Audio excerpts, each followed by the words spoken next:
Sebanyak 580 anggota DPR RI dan 152 anggota DPD RI yang terpilih berdasarkan surat keputusan KPU RI tentang hasil pemilu legislatif 2024 periode 2024 hingga 2029 resmi menjalani proses pelantikan di gedung DPR RI, Selasa 1 Oktober 2024 pagi.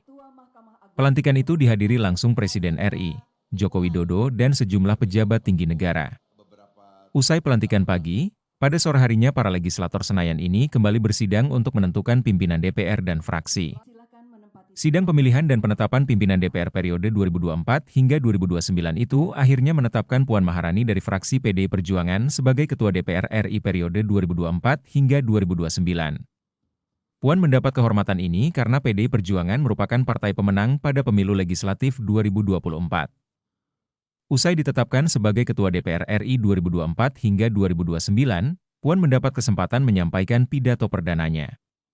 Pada kesempatan itu, Puan menyatakan bahwa ia bersama 4 wakil Ketua DPR RI lainnya akan bekerja secara kolektif kolegial selama 5 tahun menjabat.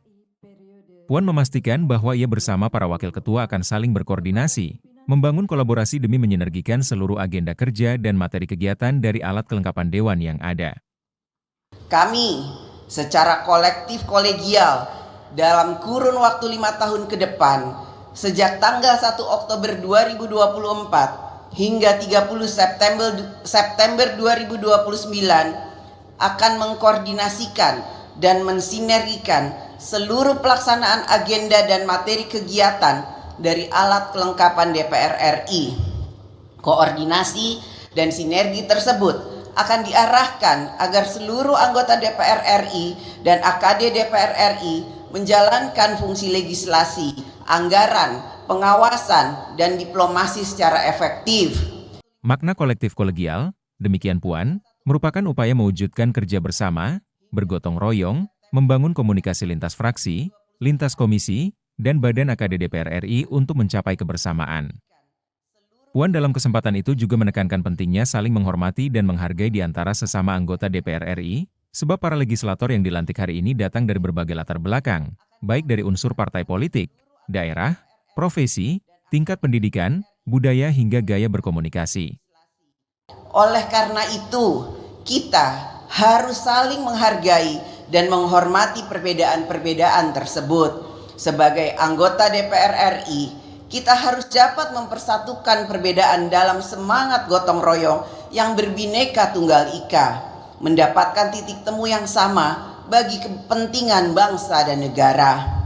Dalam pidatonya, Puan secara khusus menyampaikan terima kasih kepada seluruh rakyat Indonesia yang sudah memberi kepercayaan kepada mereka 580 anggota DPR RI. Dalam rapat paripurna di gedung DPR RI, Selasa 1 Oktober 2024 petang, juga turut diputuskan para wakil ketua DPR RI dan pimpinan fraksi. Untuk wakil ketua dari fraksi Partai Golkar ditetapkan Adis Kadir. Lalu Sufmi Dasko Ahmad menjadi wakil ketua DPR RI dari fraksi Partai Gerindra. Selanjutnya 2 wakil ketua DPR RI lainnya ada Cucun Ahmad Syamsurizal dari fraksi Partai Kebangkitan Bangsa dan Saan Mustafa dari fraksi Partai Nasdem. Salah satu yang menarik dalam rapat paripurna itu adalah ditetapkannya salah satu wakil rakyat asal NTT, Victor Bungtilu Laiskodat sebagai Ketua Fraksi Partai Nasdem DPR RI. Victor didampingi Ahmad Sahroni sebagai Sekretaris Fraksi, dan Nafa Indrian Urba sebagai Bendahara Fraksi.